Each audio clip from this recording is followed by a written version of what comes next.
मैंने तो सिर्फ इतना सा कहा है कि वो हमीरपुर की जनता को गुमराह करना छोड़ दें। उनका तो वो हिसाब हो गया, अब सद्दी ना बुलाई मैं मुंडे दी ताई। ठीक है, देखो हमने 3 पुलों के लिए जो थे माननीय मुख्यमंत्री जी से जो है लोहड़ी के पर्व पे जब वो हमीरपुर में आए थे तब हमने उनसे रिक्वेस्ट करी थी, तो उन्होंने कहा था कि डीपीआर दो। फरवरी में हमारे विभाग लोक निर्माण विभाग ने डीपीआर दी और 3 पुलों की दी, जिसमें जमली, गुदमी और लमलू खड्ड भी थी। तो उसमें हमारे जो 2 पुल है जो पास हुए, जिसके लिए हमारे माननीय मुख्यमंत्री जी ने और हमारे लोक निर्माण मंत्री विक्रमादित्य सिंह जी ने जो है वो धन्यवाद किया केंद्र सरकार का, क्योंकि केंद्र सरकार का धन्यवाद करना बनता है, क्योंकि जितनी भी ये योजनाएं हैं कोई आज से नहीं शुरू हुई हैं। पीएमजीएसवाई ये बरसों से शुरू हुई हैं, और जब मनमोहन सिंह जी प्रधानमंत्री थे और यहाँ पे बीजेपी की सरकार थी, ये तब भी लागू थी और तब भी पैसे आते थे। लेकिन उसके लिए जो है वो प्रपोजल डालना पड़ता है, हमीरपुर की जनता की आवाज को उठाना पड़ता है, माननीय मुख्यमंत्री जी के पास पहुंचाना पड़ता है, और माननीय मुख्यमंत्री जी जो प्रपोजल भेजेंगे तब जाके जो है ये चीजें मंजूर होती हैं। तो हम ये इतना सा कहना चाहते हैं कि आप ये गुमराह करने वाली राजनीति जो है वो छोड़ दे, क्योंकि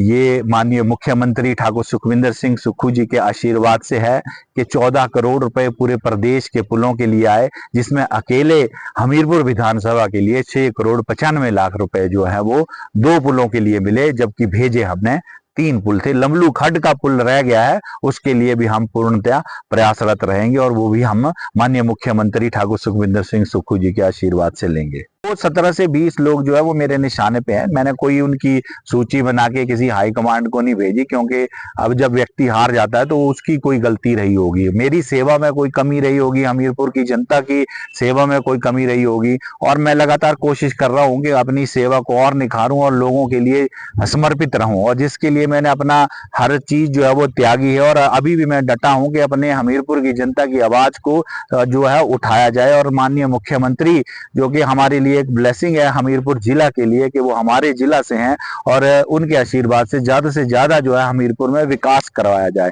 और रही भीतर घातियों की बात, तो भीतर घातियों को जो है ये वो भीतर घाती हैं जो सिर्फ कांग्रेस कांग्रेस कांग्रेस बोल के जो है कांग्रेस की चद्दर ओढ़ के जो है इनका काम सिर्फ अपना है कि हमारा काम बनता रहे, बाकी जनता जाए भाड़ में, क्योंकि ये ना कांग्रेस के हैं ना हमीरपुर की जनता के जो है ये बिल्कुल नहीं हो सकते। जो अपनी पार्टी के नहीं है वो हमीरपुर की जनता के कहां से हो सकते हैं। उनकी कोई शिकायत नहीं की जाएगी, ना ही मैंने उनकी कोई शिकायत भेजी है, ना ही भेजूंगा। लेकिन हाँ ये जरूर है कि अगले विधानसभा इलेक्शन से पहले 6 महीने पहले उनको जो है जनता के सामने जो है मैं उनका जो है नकाब जो है जरूर खोलूंगा, और वो मैं पक्का खोलूंगा। जनता ने चुन के भेजा है, लेकिन उनको विधानसभा के पटल पे जब भी कोई चीज रखनी है तो उनको संकीर्ण सोच नहीं रखनी चाहिए, क्योंकि रोजगार अगर युवाओं को मिलते हैं तो वो विधानसभा क्षेत्र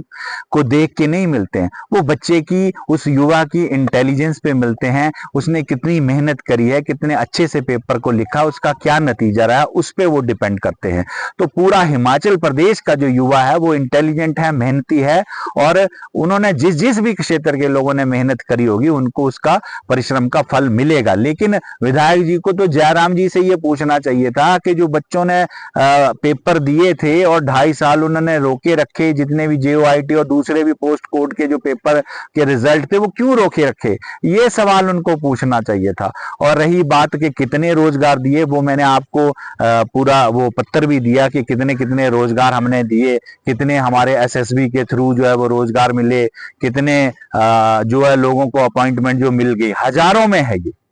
ये कोई विधानसभा के माननीय मुख्यमंत्री जी ने ये नहीं देखा कि हमीरपुर से है कि रोडू से है कि कोटखाई से है कि नदौन से है, उन्होंने देखा कि रिजल्ट निकले, जो बच्चे पास हुए मेरिट के हिसाब से उनको नौकरियां दी गई, और वो हजारों में दी गई। मैंने आपको अगस्त से लेके मार्च तक बताया, पूरे 1 साल का ब्यौरा नहीं दिया है, क्योंकि 1 साल का ब्यौरा देंगे तो वो और ज्यादा जाएगा। लेकिन इतने अगस्त से लेके मार्च तक ही कम से कम 6000 नौकरियां जो है सरकारी नौकरियां जो है वो बच्चों को प्रदान की गई हैं।